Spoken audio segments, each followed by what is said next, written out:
Good evening. This is Akashvani. I am Valsa Williams with the news at 9.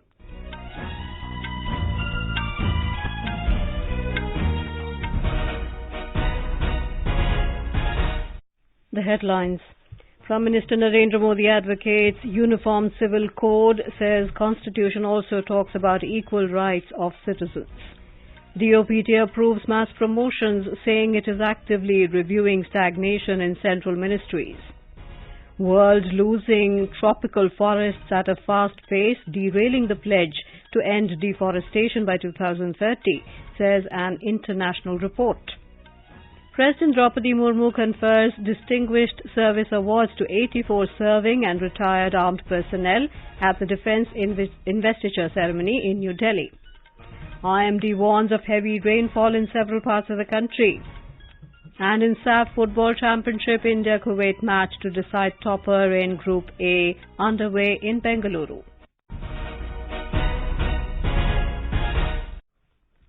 Prime Minister Narendra Modi today advocated a uniform civil code, saying that the Constitution of India also talks about equal rights of citizens. He said there should be one law for every family member in a house. Likewise, there should be uniform law for every citizen in the country. He added that the Supreme Court is also saying to bring a common civil code. आजकल हम देख रहे हैं कि uniform civil code के नाम पर ऐसे लोगों को भड़काने का काम हो रहा है। आप मुझे बताइए, एक घर में परिवार के एक सदस्य के लिए एक कानून हो, परिवार के दूसरे सदस्य के लिए दूसरा कानून हो, तो क्या वो घर चल पाएगा क्या? हमें याद रखना है कि भारत के संविधान में भी नागरिकों के समान अधिकार की बात कही गई है और सुप्रीम कोर्ट ने बार बार कहा है। सुप्रीम कोर्ट डंडा मारती है, कह रही है कॉमन सिविल कोड लाओ।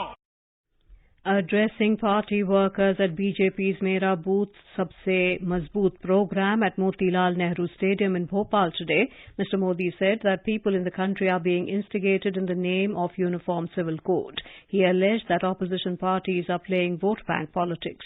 Under the Mera Booth Sabse Mazboot campaign, the Prime Minister addressed nearly 10 lakh workers from 543 Lok Sabha constituencies across the country and 64,100 booth workers in Madhya Pradesh. The Department of Personnel and Training DoPT has approved the mass promotion of 1,592 officials from assistant section officers ASOs to section officers on an ad hoc basis with immediate effect.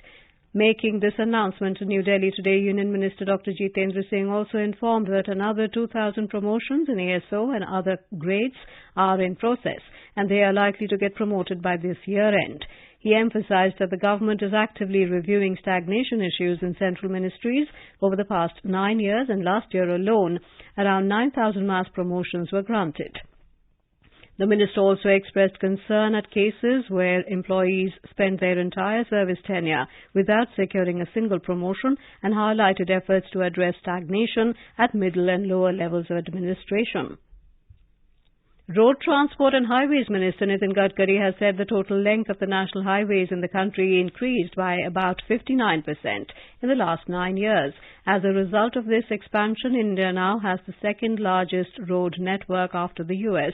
Addressing a press conference in New Delhi today, Mr. Gadkari said the total length of national highways was around 91,000 kilometers in 2013-14, which has increased to over 1,45,000 kilometers in 2022-23.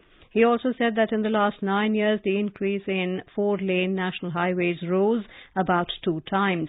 The minister said with the introduction of FASTag, there is a significant jump in the toll collection. He informed that the revenues from tolls rose to 41,342 crore in 2022-23 from 4,770 crore in 2013-14. Mr. Gadkari said the government aims to increase the toll revenue to 1,30,000 crore rupees by 2030. Fisheries, Animal Husbandry and Dairying Minister Purushottam Rupala today informed that there is an increase of 83 million metric tons in milk production in the last 9 years compared to the 121 million metric ton increase in the last 60 years. Addressing media in New Delhi, he highlighted that the per capita availability of milk was 303 grams in 2014, which has increased to 444 grams in 2022. Underlining the centre's efforts in making mobile veterinary unit MVU services available, the minister said that over 4,000 MVUs for the treatment of animals are approved and over 1,100 of those are operational till now. Over 800 e-Seva Kendras have been made functional across 25 high courts, benefiting all stakeholders to avail citizen-centric services of courts and case-related information conveniently. The e-Seva Kendras are being set up at the entry point of the court complexes with the intention of facilitating the lawyer or litigant who needs any kind of assistance ranging from information to facilitation and e-filing. Law and Justice Ministry said e-Seva Kendras have been rolled out to bridge the digital divide by providing e-filing services to lawyers and litigants. The Comptroller General of India will conduct special audit into alleged irregularities in the construction of the residence of Delhi Chief Minister Arvind Kejriwal. Sources said Delhi Lieutenant Governor Vinay Kumar Saxena had earlier written a letter to the Union Home Ministry in this regard. There were media reports that around 45 crore rupees were spent on refurbishing the official residence of Mr. Kejriwal. Health and Family Welfare Minister Dr. Mansukh Mandavia today reviewed the provisioning of health services and adequate quality health facilities for the devotees undertaking the Amarnath Yatra. During the meeting, he was briefed about the medical care and other health facilities being provided at the base camp and en route. The ministry said the union government has fully funded and supported the establishment of 200-bedded hospitals by DRDO at two access routes, Valtal and Chandanwadi, which have been operationalized. These hospitals will include the accommodation facilities of staff deputed for the Yatra. At least 7 passengers were killed and 13 others were seriously injured in 2 separate road accidents in Jammu division today. 5 persons were killed and 12 others were seriously injured when a passenger vehicle in which they were travelling skidded off the road and fell into a gorge on Bhadarwah Pathankot National Highway in Doda district this afternoon. According to official sources, the vehicle, which was on its way to Bhadarwah from Bani Tehsil of Kathua, met with an accident near Guldanda area. In another accident, at least 2 persons died and another was injured after a vehicle they were travelling in rolled down and fell into a gorge in Rampari area of Ramban district today. In Manipur, the law and order situation has been improving in most of the districts, with almost no untoward incident reported during the last 24 hours. The state police and central forces are continuously conducting patrolling, flag marches and coordinate search operations in vulnerable areas both in the hill and valley districts of the state. The Indian Army and Assam Rifles conducted a search operation in the general area of Imphal East district yesterday, and 5 persons were arrested for their involvement in illegal selling of arms and ammunition which was snatched from police. Ports, Shipping and Waterways Minister Sarbananda Sonowal launched new corporate social responsibility CSR guidelines, Sagar Samajik Sahyog, for ports in New Delhi today. Speaking on the occasion, Mr. Sonowal said the renewed guidelines for CSR activities will allow ports to initiate, undertake and expedite projects for community welfare through a framework where local communities can also become partners of development and change. This is Akashvani giving you the news. For quick news updates round the clock, follow us on our Twitter handle at AIR News Alerts. President Droupadi Murmu today conferred Distinguished Service Awards to 84 serving and retired personnel of the Armed Forces and the Indian Coast Guard. She conferred the awards during the Defence Investiture Ceremony in New Delhi. The President awarded 52 Ati Vishisht Seva Medals, 1 Bar to Ati Vishisht Seva Medal, 3 Uttam Yudh Seva Medals and 28 Param Vishisht Seva Medals to the personnel for distinguished service of exceptional order. Environment Minister Bhupendra Yadav today asserted that the cheetah reintroduction plan is on the right track, and through it, India will showcase an example of wildlife and nature conservation.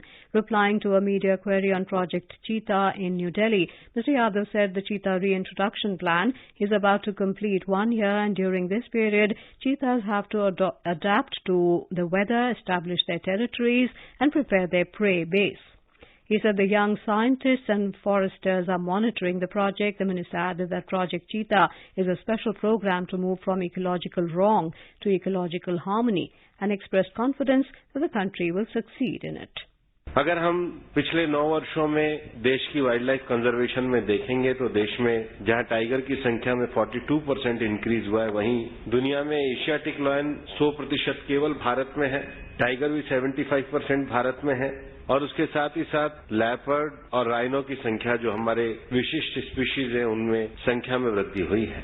मनुष्य ने विकास के इस क्रम में ecological जो wrong किए हैं उसको इकोलॉजिकल हार्मनी के रूप में हमने स्थापित किया। A forest monitoring project report issued today has highlighted that more than a year after countries pledged to end deforestation by 2030, the world is continuing to lose its tropical forests at a fast pace. The annual survey by the World Resources Institute, a research organization, found that the world lost 10.2 million acres of primary rainforest last year, a 10% increase from the year before. A report.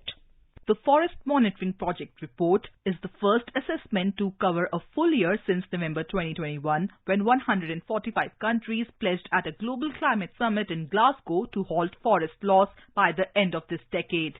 Last year's destruction of trees resulted in 2.7 gigatons of carbon dioxide emissions, which is a significant amount. Brazil, the country with the largest portion of tropical rainforest, had the highest rates of deforestation globally, accounting for more than 40% of tree loss, followed by the Democratic Republic of Congo and Bolivia. One of the few bright spots in the report came from Southeast Asia, where efforts to curb deforestation in Malaysia and Indonesia continue to yield results. There are signs the trajectory of global deforestation may change for the better in the near future, with several countries recommitting to limiting or curb deforestation. Swati Rakheja, News Desk.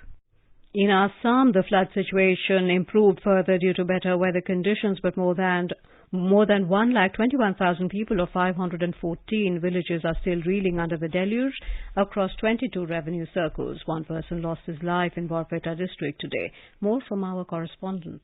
The Assam State Disaster Management Authority informed that over 1,21,000 people are still under the deluge in 11 districts of the state. The flood-affected districts of Assam are Bajali, Baksa, Barpeta, Darang, Dibrugarh, Golaghat, Kamrup, Lakhimpur, Nagaon, Nalbari and Tamulpur. The authorities are running 115 relief camps and distribution centers in the districts where 713 people are currently seeking shelter.